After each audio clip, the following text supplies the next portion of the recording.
Good morning, everyone. Today is 8th of June 2026, and we'll start with today's analysis now. So let's start now.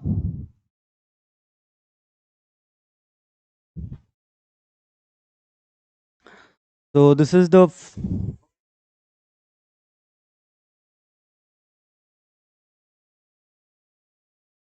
right. So let's start now.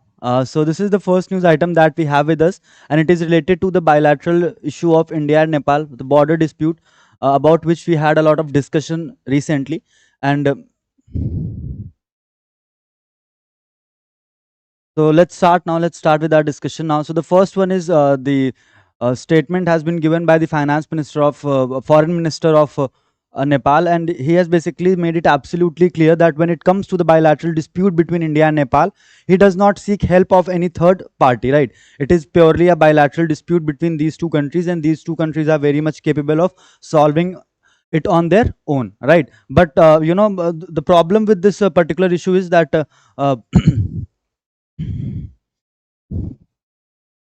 Now, I'll just tell you in brief what is the problem. So, the problem which is related to this particular issue is this is entirely revolves around Treaty of Sugauli, which was signed in 1816. This treaty was signed between Nepal and British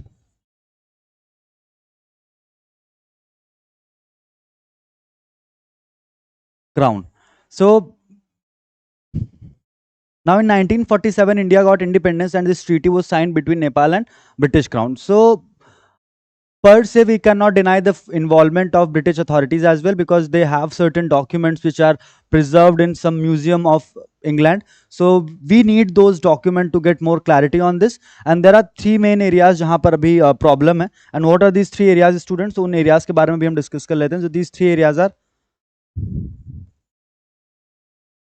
Limpiadhura, Lipu Lake, and Kala Pani.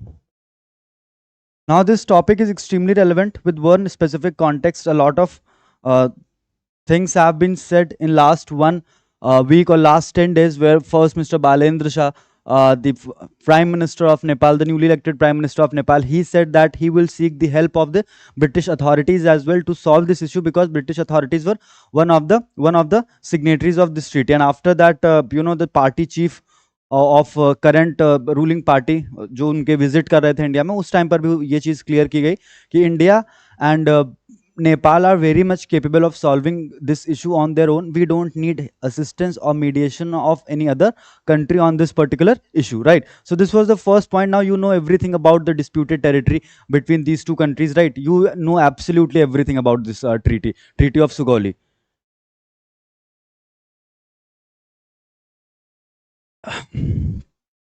So moving on to the next point. So I mean, apart from that, we had already had a lot of discussion around this topic. So we don't need to ponder upon this topic again and again. But again, remember two things: Treaty of Sugauli 1816. Disputed areas are Limpiadhura, Lipu Lake, and Kalapani.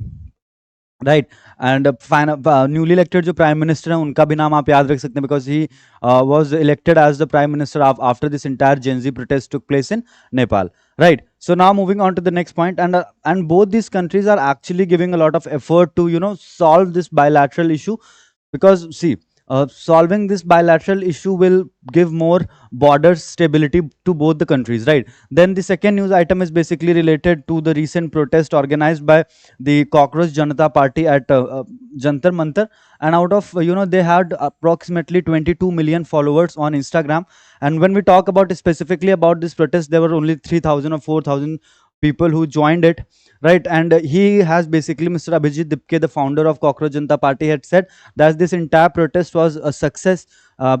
Close to 7,000 people participated in it, and he's still making the same claim that we will not stop until the education minister of our country, Mr. Dharmendra Pradhan, resigns from his post, right? So this is his only demand. This is the only demand of Cockroach Janata Party's founder Abhijit Dipke, that Mr. Dharmendra Pradhan should resign because of the entire issue related to NEET entrance examination and CBSE fiasco, right?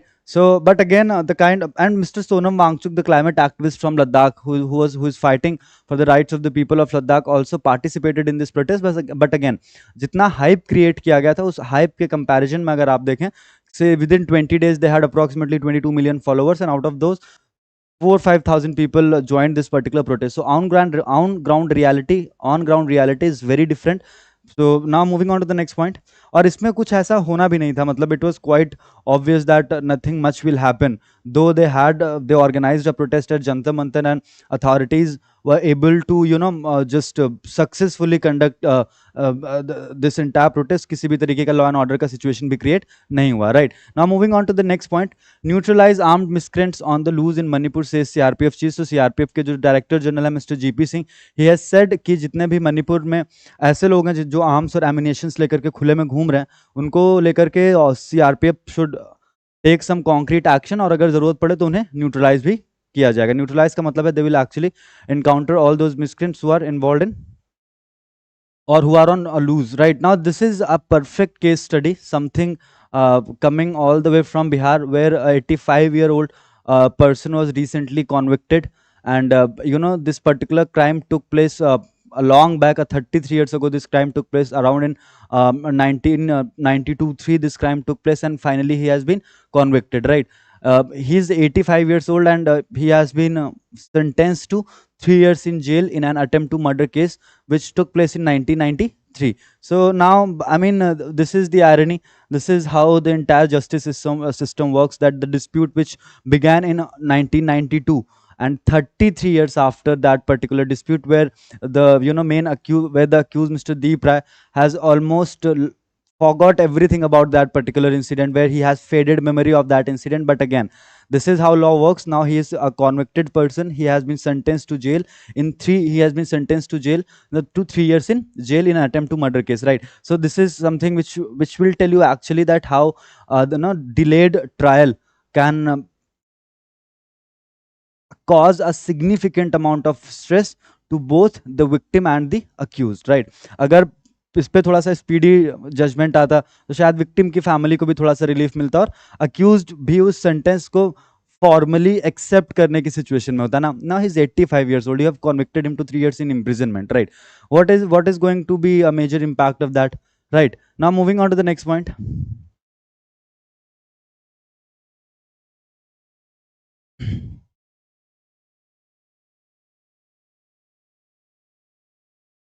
So on a major crackdown, right? This is a major crackdown happening in West Bengal, because we know India shares its maximum border with Bangladesh, and our border 4096.7 kilometre का हम border share करते हैं बांग्लादेश के साथ में. और इस 4096.7 kilometre में सबसे ज्यादा जो स्टूडेंट्स फॉल करता है वो करता है वेस्ट बंगाल में, in West Bengal, right? So a lot of illegal immigrants came to India through this particular border. And after Suvendu Adhikari took oath as the next or the new chief minister of West Bengal, his first objective was to solve the problem of illegal immigrants, right? So 4,800 people have been sent back to Bangladesh within 1 month who were residing in our country illegally, right? And he has also allocated land to border security forces to do the entire fencing and other respective things, right? So this is something which you have to understand, that in the latest geopolitics, or in the latest examples related to our border security, we had done few remarkable things. Like the first one is allocating land to border security forces. The second one is last week we discussed about it, last week we discussed about it, smart border project launched by the Ministry of Home Affairs, under which they will integrate artificial intelligence and high technology into our border security system, right? Smart border project recently launched, right? जिसमें हम 6,000 crore rupees के आसपास में spend करेंगे. 15,000 crore, I guess amount was 15,000 crore और 6,000 crore rupees का amount था. और जो हमारा जितना भी बांग्लादेश और पाकिस्तान के साथ लैंड बॉर्डर है, उसमें हम क्या करेंगे, उसकी सिक्योरिटी इन्हांस करने के लिए will integrate artificial intelligence and advance tech, right? So this is also important. Encounters in UP undermine criminal justice system. So again, on Friday, I guess we discussed about this Langla justice, right? Where authorities shoots on the leg of the person or the leg of the accused, right. So अभी उसी को और UP के context में ऐसे आपको बहुत सारे न्यूज़ मिलेंगे जहाँ पर बुलडोजर जस्टिस हो गया, इनकाउंटर्स हो गए, फिर पैर पे शूट करना हो गया, right. So these are some methods which are adopted by the police authorities in Uttar Pradesh since 2017, because since 2017 police has absolutely adopted a zero tolerance policy towards criminal activities, right. Now moving on to the next part, India Indonesia review bilateral ties, as our foreign affairs minister or external affairs minister met his counterpart, Indonesian counterpart, Mr. Sugiano, and and after this particular meeting, the prime minister of our country will also visit Indonesia. And before this meeting of Prime Minister Narendra Modi, the foreign minister of both the countries have met in New Delhi. So, I have already told you that there are so many countries in the Indian Pacific Ocean with which, and with all these countries, India is trying to have a very good relation, because these countries might be source or might be one of our destination for our domestic products. और हमारा जो defence infrastructure है उसके लिए भी ये सारी countries जो हैं ये बहुत अच्छा मार्केट हो सकती हैं, right. So that's why we are having a lot of bilateral visits with the leaders of so many other countries. Now moving on to the next point, CBI conducts searches in IDFC first case. Now this is not important. Now this is actually the government cites oil firm losses for latest LPG price hike. So on 7th of June 2026, the government of India has raised the price of LPG cylinder by 29 rupees, right. So this is the first hike since this entire conflict began on 28th of February 2026, and after that Strait of Hormuz is closed. So just to ensure that oil manufacturing companies do not face a huge burden, the government has finally decided to increase the price of the domestic cylinder as well. Now a domestic cylinder will cost approximately 942 rupees in Delhi, 968 in Kolkata, 941.50 in Mumbai, 957.50 in Chennai and Bangalore. So these are the prices of all the major cities. So I mean, you can't avoid this for a very long period of time. It was bound to happen. Everyone was aware that there will be a day when the government has to increase the price. You cannot dodge the fact that for how long the oil manufacturing companies will bear that loss. It is not sustainable for a very long period of time. So just to ensure that sustainability, just to ensure that element of you know trust is still there, right. So the government has finally decided that we cannot burden these oil manufacturing companies a lot, so they have to increase the price of the domestic cylinder as well. And basically students, when it comes to LPG na, LPG के लिए Strait of Hormuz is very close, because हमारा जो crude oil का import था, we have a large portfolio where we import crude oil from multiple countries. But when it comes to liquefied petroleum gas, our sources were very limited. So the government of India is trying to expand the sources, but again it will take some time to expand the sources. Until then we have to face the heat of this.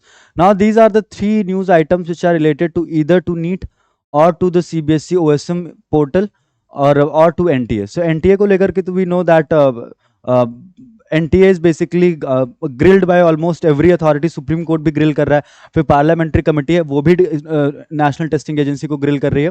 और national testing agency के बाद बात आई Central Board of Secondary Education की, because of their one that tricky और a very doubtful system that they created, OSM on screen marking evaluation system जो था उनका, उनको लेकर के they were facing a lot of criticism from all the stakeholders, because that was purely a great example of how to mismanage things, right. OSM portal को लेकर के. और अगर आपका कोई फ्रेंड है जो क्लास 12th में, जिसने इस बार क्लास 12th का एग्जाम दिया है, तो आप उससे इस बार पूछेगा कि OSM पोर्टल में कितने ज़्यादा तरीके की डिस्क्रिपेंसीज थी. Finally central Board of Secondary education accepted all those wrongdoings, or not wrongdoings actually, the false things which were there, vulnerabilities which were there in the system. And it has also invited the 19-year-old kid who hacked the website of Central Board of Secondary Education to identify the loopholes and to fix those loopholes, right. So finally, panel looking into NEET OSM issues seeks answer from the NTA and CBSE. A parliamentary panel headed by Mr. Digvijay Singh. He's a leader from Congress. He's a member of parliament from Indian National Congress, and he is the head of that parliamentary panel which is looking after this entire NTA, NEET, and CBSE fiasco. A parliamentary panel has asked the National Testing Agency to define what constitutes a paper leak. Now, this is very important. This particular term, the definition of this particular term is very important, paper leak, because we know when last month on 3rd of May 2026, NTA conducted NEET entrance examination pan India, फिर 12th मई को उन्होंने declare किया कि paper leak हो गया, sir we have to conduct the exam again on 21st of June. 21st of June, that is International Yoga Day as well. So after that, when the parliamentary panel invited NTA for the clarifications, then before this panel, National Testing Agency said that it was not a paper leak. There were certain questions from the question paper which were similar, but this was not a paper leak. So I mean, if the questions are similar, if almost all the questions are similar, जो बच्चों के पास में पहले paper access किया जिन्होंने, और जो actual NEET का पेपर था, अगर उसमें ऑलमोस्ट क्वेश्चन सिमिलर है, so as per the statement of National Testing Agency, it was not a paper leak. Just a few questions were similar. So now this parliamentary panel has asked a very beautiful, a very smart question, that as per you, what is actually a paper leak? What will constitute to a paper leak? What amounts to paper leak, right? And I hope NTA has a better answer for this. Now, the panel's questionnaire follows NTA's official appearance before it last week, where they contended that there was no paper leak from their system, claiming that some questions from a guest paper were in circulation, the sources said. The Parliamentary Standing Committee on Education, Women, Children, Youth and Sports, headed by Congress Rajya Sabha member Digvijay Singh, is investigating the NEET paper leak and CBSE's on-screen marking evaluation fiasco, and has summoned top government officials, including those from the NTA and the Central Board of Secondary Education. The committee has the committee has sought written answers from the CBSE and the NT on the issues of OSM system and the NEET exam respectively. So we also know this, that there were certain allegations against Central Board of Secondary Education that they changed the rules for this grant of tender, कि जो tender OSM portal को लेकर के जो tender दिया गया था, वो एक हैदराबाद बेस्ड कंपनी है, Coempt education private edutech private limited.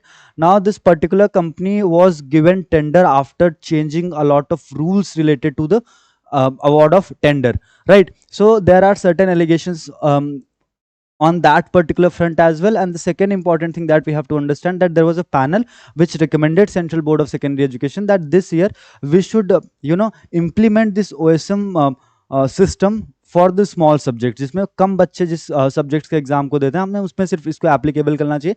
But central Board of Secondary education denied the recommendations of that panel, and it recommended OSM portal completely, OSM system completely. And OSM system was not ready to handle such a huge amount of data. Approximately 40 crore pages were uploaded on the cloud system of this OSM portal, जहां से उनको क्या किया गया, copies को scan करके upload किया गया, और फिर इवेंचुअली टीचर्स ने उन कॉपी को एक्सेस करके उनको इवेल्युएट किया, right? So there were lot of discrepancies in that particular aspect. And what I believe that when it comes to the evaluation of subjective paper, it should always be done by the teachers physically. There is, I mean, on screen marking evaluation system will always have certain discrepancies, right? I mean, it becomes very difficult for a teacher to evaluate things on screen, right? So but the physical copy aapke paas mein hoti, so there are times when you can actually use your brain and you can actually understand the content which a student is trying to express, right? Now moving on to the next point,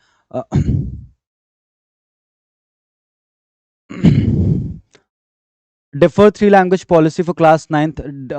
The panel chief has requested the union government. Now students, I would like to know what is CBSE's 3 language policy.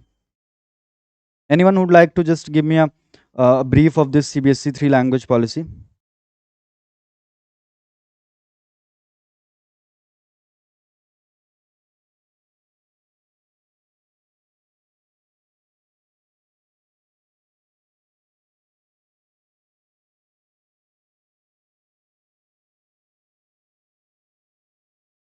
Now, so basically this third 3 language policies, but basically students, that students are required, now students are required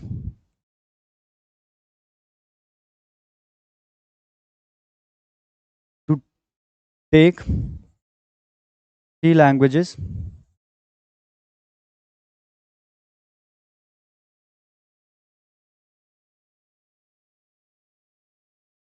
2 native languages plus 1 foreign language. This policy is for the students of class 6 to 10th, and students of class 10th, they don't have to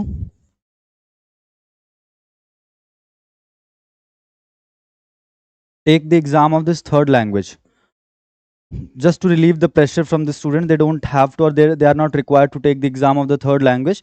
Now moving on to the next point, moving on to the next, अब additional language में आप कुछ भी ले सकते हैं. Additional language में आप स्पेनिश ले सकते हैं, एडिशनल लैंग्वेज में आप फ्रेंच ले सकते हैं, एडिशनल लैंग्वेज में आप जर्मन ले सकते हैं, what ever the students feel like, right.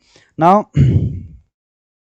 and after this 3 language policy was announced by the Central Board of Secondary Education, a lot of states were basically protesting, or sort of protesting this against this particular policy of the Central Board of Secondary Education, and this particular policy is set to be implemented from 1st of July 2026. Now moving on to the next point.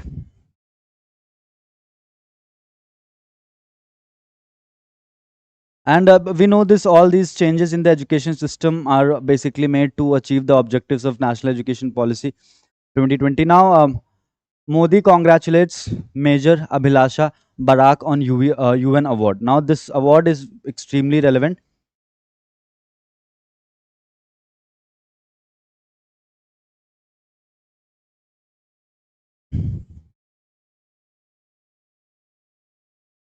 Major Abhilasha Barak has been conferred with UN Military Gender Advocate of the Year.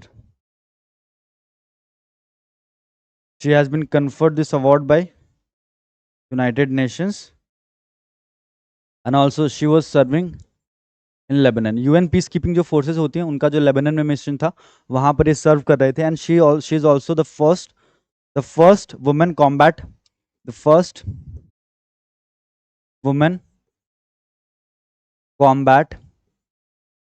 helicopter pilot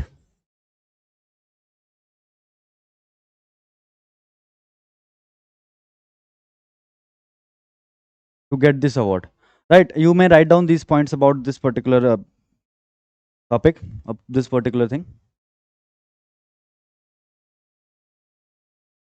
मैं हट गया हूं सामने से, आप इसी से लिख सकते हैं.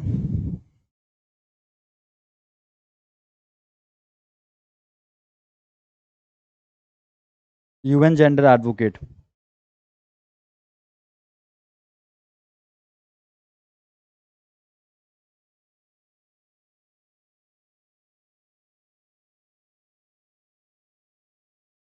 Once you have written, please inform me in the chat box section so that we can move.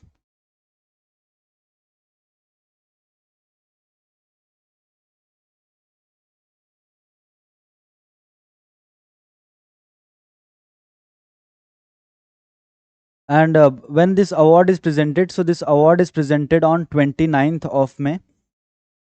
And what is 29th of May? What do we celebrate on 29th of May? So 29th of May is International Day of UN Peacekeeping.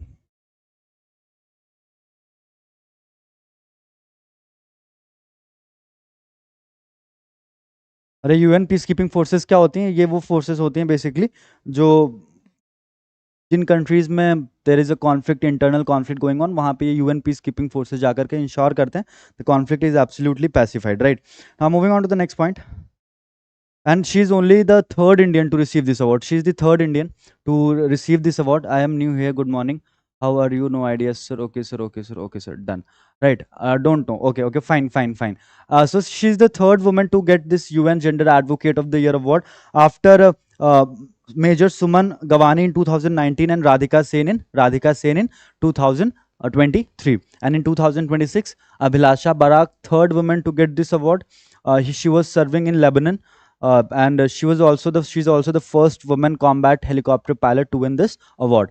Now moving on to the next point related to this observing that the Supreme Court has consciously approached technology as an aid to human reasoning rather than a substitute for independent judicial thought, Chief Justice of India Justice Suryakant said that considerable emphasis has been placed on developing Swadeshi jurisprudence, delivering a lecture at the Oxford Union and the Oxford Law Society on the theme Constitutional Promise to Digital Reality, Safeguarding Justice in the Age of AI and Technology Advancement. So we know this. On Saturday we discussed about the recent guidelines issued by the Supreme Court, a draft which was issued by the Supreme Court related to how to integrate artificial intelligence and how far it is for the judicial authorities to use artificial intelligence. And that particular those particular guidelines were drafted by a committee headed by Justice PS Narsimha. We also discussed about that committee, Justice PS Narsimha. And under those guidelines we also discussed that there would be a high level committee there would be a high level committee to look after the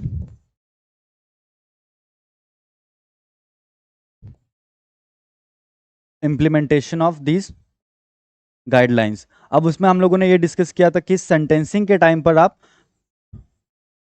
majorly क्या था, sentencing के लिए you cannot purely rely on artificial intelligence because there have been certain instances where the judges of the trial court took the help of artificial intelligence to pronounce the sentence in a specific case.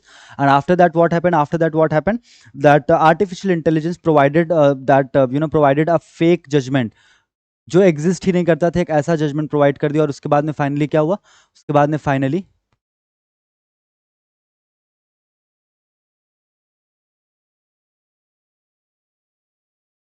it's 7:45 a.m. onwards, 7:45 till 8:50 mostly, right? So this is about entire those. And finally he was delivering a lecture at Oxford University, and there were certain slogans which were raised against Mr. Suryakant because of the recent remark which he gave, I guess on 15th of May, related to the youth of our country. He referred youth of our country as basically cockroaches and parasites, right? So because of that statement, there were certain slogans which were raised against Justice Suryakant. Now moving on to the next point, targeting in the name of demography. So now recently we have done one more important topic related to the demographic changes and illegal immigrants. So recently the Ministry of Home Affairs has constituted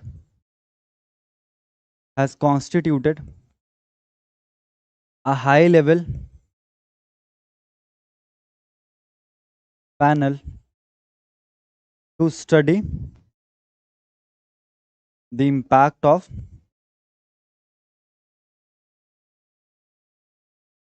illegal immigration on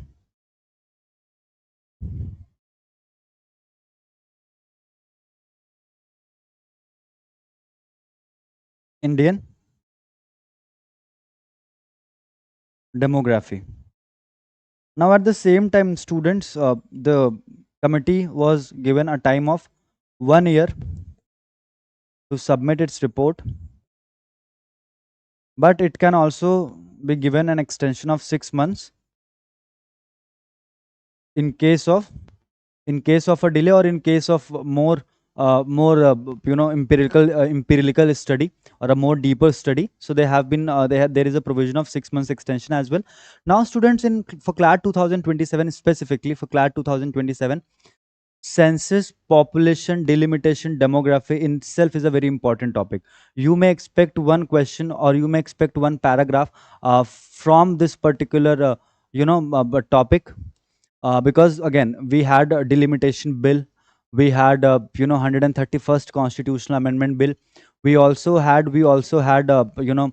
this delimitation commission. Then we have a high level panel on the just to study or just to review the impact of illegal immigration on Indian demography. So a lot of minor topics are being covered under this, and it can constitute to a big topic, right? It can make a big topic out of it, right? Now moving on to the next point. So recent article, uh, India is on the cusp of a demographic upheaval. Fertility rates across the country have been falling for decades, and we are on or below replacement levels. We will soon have to shift from the challenges of finding jobs for the youth bulge to preparing to care for an aging population. So this is bound to happen. I mean, China is also facing the same kind of problem, because once your pop now India has not reached or achieved the peak of its population, but at this point of time we have the largest working age population in the world. Now, with the more advancement in the society, people tend to have less children, right? So eventually what will happen, this working age population after 10-15 years, when this working age population will shift to the next age group, तो हमारी जो ageing होगी हमारे country में, जो लोग बुढ़े होंगे, उनका जो नंबर होगा वो बहुत ज़्यादा हो जाएगा, जिससे क्या होगा, they will need some extra care, right? So if we really want to do good with our economy, well with our economy, then we have to take the advantage of this demographic structure of our country. इसी को हम बोलते हैं demographic dividend, right? We have the largest working age population in the world, but the problem with this particular population is that we lack so many skills as well.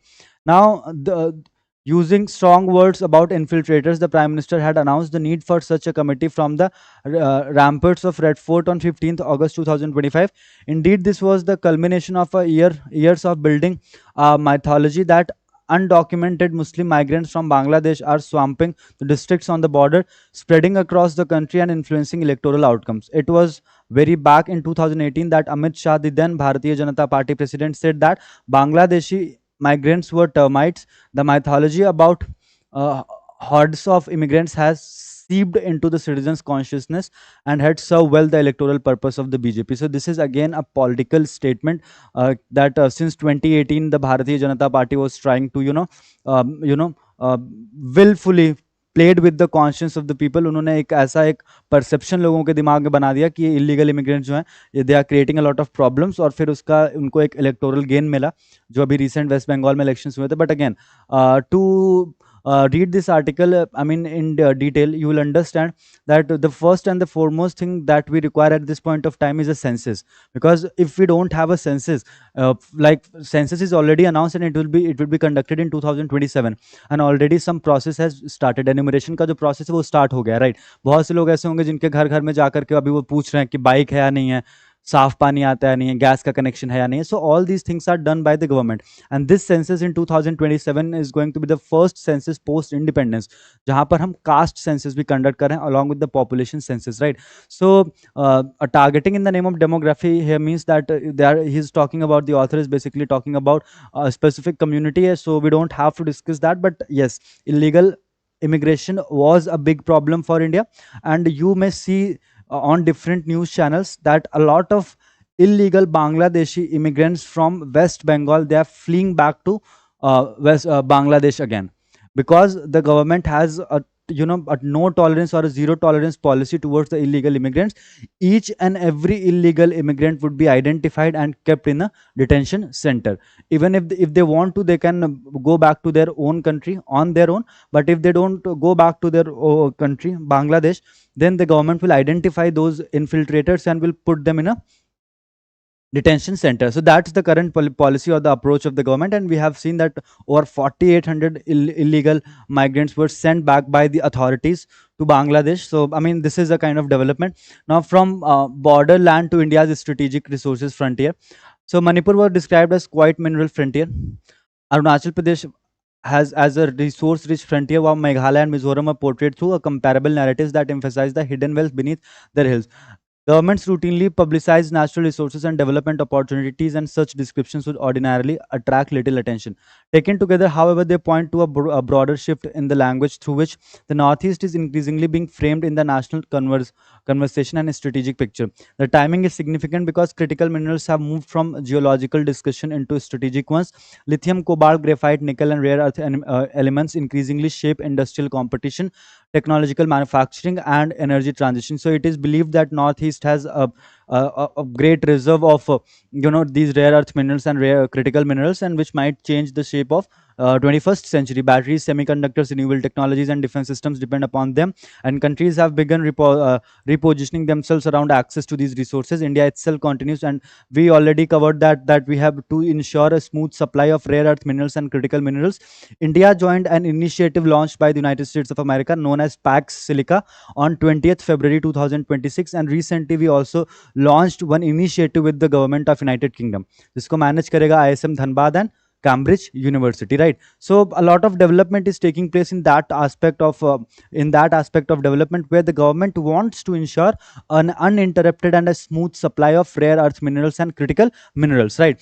Now moving on to the next point, 40.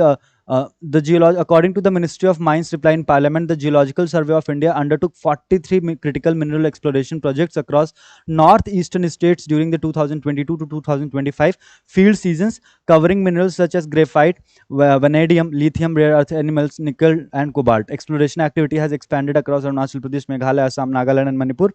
In Manipur, projects involving nickel, cobalt, and chromium exploration have recently been initiated. So basically, the government is trying to build more domestic reliance, instead of, because at this point of time China is all had an absolute dominance. They control approximately 60% of the production of the rare earth minerals and magnets in the world.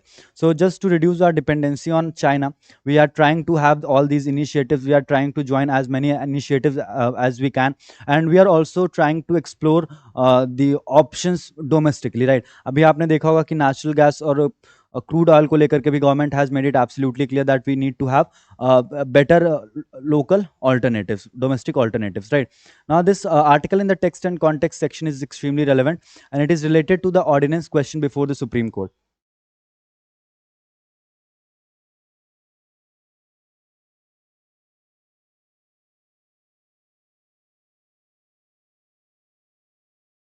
Now, recently we know this, on 16th of May 2026. We have discussed about it, but we'll discuss it again. On 16th of May 2026, the Honorable President of India promulgated an ordinance by using the powers given under Article 123 of the Indian Constitution. And that ordinance was promulgated, students, to increase the strength of the Supreme Court judges from 33 plus 1 to 37 plus 1. Right. Now, the main objective why this particular ordinance was promulgated, the reason was very simple, because there are more than 93,000 pending cases in the Supreme Court, and there are high chances that it will touch to 100,000 by the end of 2026. So the Supreme Court of India, or basically the Union government, wanted to reduce this pendency of cases, and in order to achieve that objective, they approved a bill. Union cabinet approved a bill on 5th of May, but the House was not in session, so a bill couldn't be brought. So that's why the Honorable President of India promulgated an ordinance to increase the strength of the Supreme Court judges.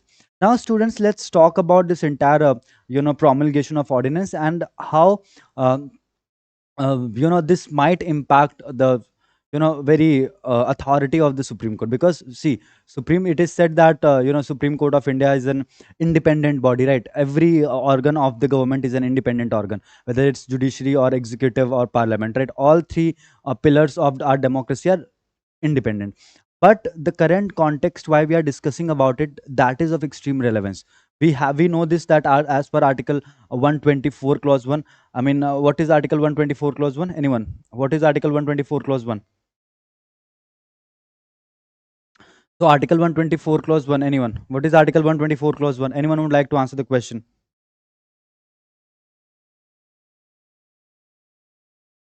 We had a lot of discussion about Article 124 clause 1, and we also discussed it on that quiz that we did on a Saturday.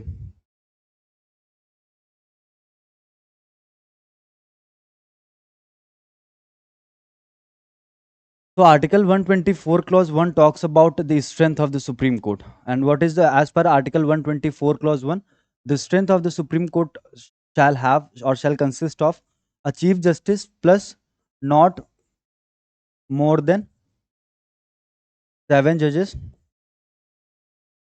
and this structure can be changed by a law made by parliament. So only parliament is empowered to increase the strength of the Supreme Court judges. Now the five are fit for the office, four sat as chief justices of the High Court, the fifth came from the bar. So after this particular ordinance was promulgated, collegium, which is basically which consists of Chief Justice of India plus four senior most judges. It recommended five names. Out of these five names, four were the chief justices of different high courts, CJs of high courts, and one just advocate Mohana is a senior advocate from the Supreme Court of India. So four were chief justices of different high court, and one was elevated from the bar. Now, after these five names were recommended to the Union Cabinet, finally the appointment was made by President of India, and also oath was administered by the Chief Justice of India. Now the five are fit for office. Four sat as Chief Justices of High Court. The fifth came from the bar. Their elevation is not the grievance, the manner of it is. The ordinance was promulgated on May 16th when the court sat at 32 against a sanctioned strength of 34. Two lawful vacancies existed. Two of Tuesday's appointment filled them. The other three rest on the ordinance alone. Article 124, Clause 1 leaves the number of judges to what Parliament may prescribe. An Article 123 ordinance carries for its life the force of an act. Independence of the judiciary is a basic feature of the Constitution. It is also about whether the court holds its seats free of obligation to the political branch. A court that owns three chairs to a 6 week renewable ordinance holds them at a executive's sufferance. Now, the author of this article is basically trying to make a point here that independence of judiciary is very important. Second one is an independent judiciary is the basic structure of the Constitution, which cannot be altered by anyone. And also, the doctrine of basic structure was held, or this basic structure doctrine was representative of People's Act. In what context, Rishi, you are asking this question? Representation of People's Act. So basically, in Keshavananda Bharati versus State of Kerala, the Honorable Supreme Court of India pronounced the doctrine of basic structure, and the doctrine of basic structure is basically anything which falls under the doctrine of basic structure cannot be changed by the Constitution, or cannot be changed by the Parliament. Right, now moving on to the next important point, we know this that an ordinance which is promulgated under Article 123, it has the same effect as of a law. जो law का effect होता है वही एक particular ordinance का भी होता है. ऑर्डिनेंस की जो पावर थी या जो पूरा ऑर्डिनेंस का प्रोविजन था वो इसलिए क्रिएट किया गया था कि मान लीजिए अगर हाउस सेशन में नहीं है and there is some urgent matter upon which you need a law, then it can be done so with the help of the ordinance. Right, now moving on to the next point. So in 2015 a constitutional bench decided in a Supreme Court Advocates on Record Association versus Union of India, it struck down 99th constitutional amendment and the National Judicial Appointment Commission. So basically, students, we know this. In 2014, the government brought NJAC, National Judicial Appointment Commission. Now, this commission was a constitutional body created under 99th Constitutional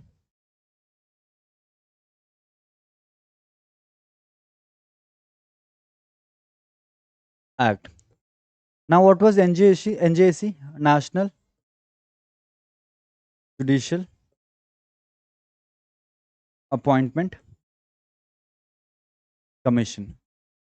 So, the power to appoint Supreme Court judges was taken from Collegium, and it was transferred to this National Judicial Appointment Commission. And this commission shall have 6 members: the Chief Justice of India, 2 senior-most judges after him, the Union Law Minister, 4th member, and 2 eminent persons. These eminent persons were to be chosen by the panel of Prime Minister of India, Chief Justice of India, and the Leader of Opposition. So there were total 6 members part of this National Judicial Appointment Commission.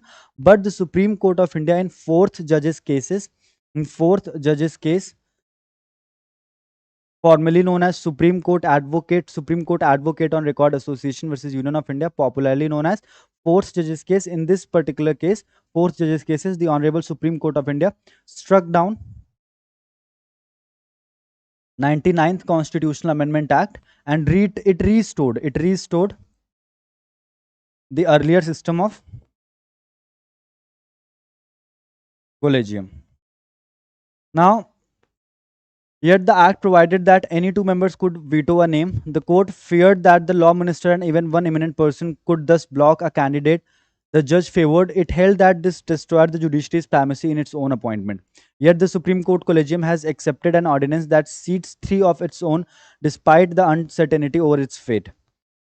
Under Article 123, the President may withdraw an ordinance at any time. Both houses may disapprove it by resolution, otherwise it ceases to operate 6 weeks after Parliament reassembles. So these are the various features of an ordinance, that it has a similar effect as of a law. It ceases to expire within 6 weeks if Parliament does not approve it. Once the Parliament reconvenes, it will expire, the ordinance will expire within 6 weeks, right? So all these are the features. Basically, Abhi, author is also trying to make a point here. Let's take let's assume for a moment that when the house reassembled, or when the house has reassembled, and this particular ordinance could not get the approval of the Parliament of India, then in that particular situation what will happen? Because then the Parliament has the second choice or the second option, and the second option is that it will ask the President of India to promulgate the ordinance again.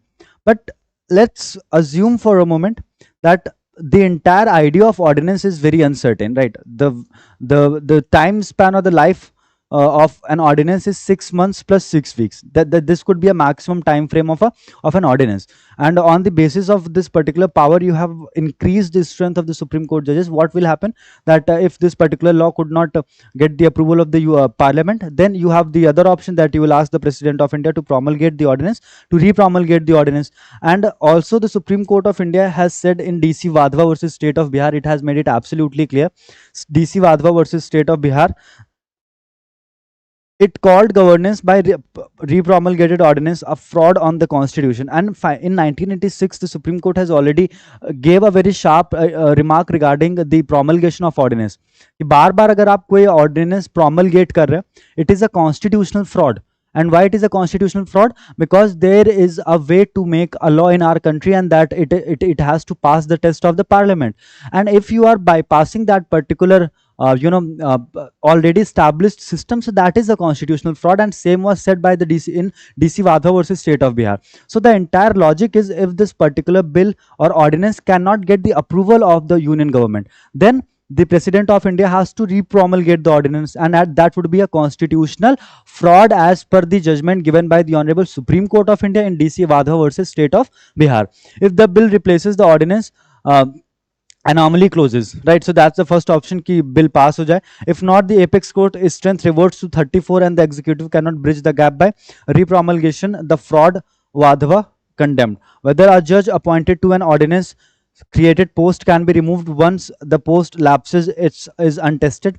Their judgment hold under the de facto doctrine affirmed in Goka Raju Ranga Raju versus State of Andhra Pradesh. The subtler harm is to appearance. In any matter touching the union, the government whose majority must regularize their seats may appear before them. A judge whose tenure lies even loosely in one party's gift cannot wear the detachment of the office demands. The court sits at 37, the 38, and the last sanction post is empty. The calendar suggests why. Justice Pankaj Mittal retires on June 16th and Justice J.K. Maheshwari on June 28th. Their retirement reopens two lawful seats, into which two of the three ordinance judges move. A judge in the 38th post would be the junior most. Its occupant would reach a lawful seat only at Justice Satish Chandra Sharma's retirement on November 29, month after the ordinance expires. Leaving it empty spares the court a judge stranded that long. That leaves Justice V. Mohana alone, the five of them from the bar, and so junior most on an ordinance post. She can reach a lawful seat only when Justice Sanjay Karol retires on August 22. So basically, the author of this article is also trying that where these judges will be fitted, कहाँ पर इनको fit किया जाएगा और इनका जो seniority होगा उस पर भी इसका क्या इम्पैक्ट पड़ेगा. But again the important aspect was related to the constitutional principle that we have discussed in this article. Now moving on to the next article that we have to discuss. Now there is nothing relevant in the business section as usual. बहुत कम बार relevant चीजें रहती हैं. Now moving on to the international section. Israel Israel strikes Beirut's southern suburbs days after ceasefire deal. So, I mean, there is a ceasefire announced by the United States of America, and these peace negotiations took place in United States of America, where the leaders from both the countries, Lebanon and Israel, met. And after that, they announced a ceasefire. And after that announcement were made, within hours, Israel started a very severe attack on Lebanon, and after that, Hezbollah also started its attack on Israel. Right. So finally, this ceasefire. I mean, there is no question that whether this ceasefire exists or not, because if the ceasefire exists, then why all these strikes are taking place? So I mean, it is of no use, and I feel bad for the people of Lebanon. I mean, a lot of individuals are being killed. I don't think so. It is needed in 21st century. Look at the situation of Palestine after, and this entire war has costed a huge sum of money to Israel as well. They have invested almost 140 billion dollars on this war, which started on 7th of October 2023, after that attack of 7th of October 2023. Now Armenia में voting has started. Ebola outbreak को लेकर के there is a crisis related to the Ebola health workers, right? There is a huge crisis. Israel's permanent state of work comes with a heavy economic and social cost. So they have invested approximately 138 billion dollars, right? This entire retaliatory measures started on 7th of October 2023, when Hezbollah attacked a music festival in Israel, and they killed more than 1250 individuals, capturing 250 Israeli citizens and some other foreign nationals as well. Now they have invested approximately 138 billion dollars on this war, which is almost 17% of the net GDP of Israel. Now this particular war has a long lasting impact on the economy of the Israel, and not only the economy of the Israel, but also the social cost is huge. The first cost, he told FP, is via the decline in the government social spending and reduced investment in public services, resulting from several successive across the border budget cuts, even as we are increasing the debt. Education will suffer, the quality of infrastructure will decline. So basically, if you don't have multiple sources of income, and you are investing 17% of your GDP on a war, then you have to cut down your expenses on essential things related to the overall development of an individual, like health, like infrastructure, like education, or overall जो इसका social impact क्या होगा, that would be long lasting, right? So this is something which Israel should understand. Now in the sports section, I guess a French Open uh, was there, but अभी French Open शायद cover नहीं किया रात में. The winner was she won the game. And the woman winner of the French Open this year has a very sad and emotional story. A week ago, she does not have money to pay for her hotel bills. So a drink company, a sports drink company, paid for her bills, and now finally she had won 31 crore rupees. Won a total cash prize of 31 crore rupees by winning French Open, right? So I mean, this is all about today's analysis, guys. Thank you so much, and always remember this: punctuality is the key. You have to be very regular, and just to ensure that you also watch that quiz that we had on Saturday. It was basically a 35 or a 40-minute long quiz. It was about all the important events that took place between 1st to 6th of June. Now from today onwards, I mean from the last week onwards, we have announced this, and we are making this announcement again, that on Saturdays we'll have a quiz. On every Saturday we'll have a quiz from covering all the important news items from like Monday to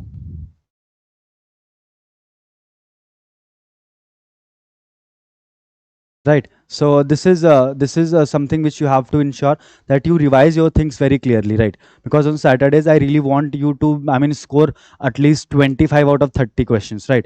Because see, we will discuss each and everything. There might be certain news items which I'll take from today's newspaper. There might be something from tomorrow's, day after tomorrow's newspaper, right? So the most important aspect is to be regular, be punctual, and answer questions very smartly. Proper notes बनाइएगा, pointers format में, बहुत लेंदी notes बनाने की जरूरत नहीं है, right? So this is all about today's analysis. If you have liked the video, if you love the session, please like the video, and yes, we'll see you tomorrow at 7:45 in the morning. Till then, just take a good care of yourself.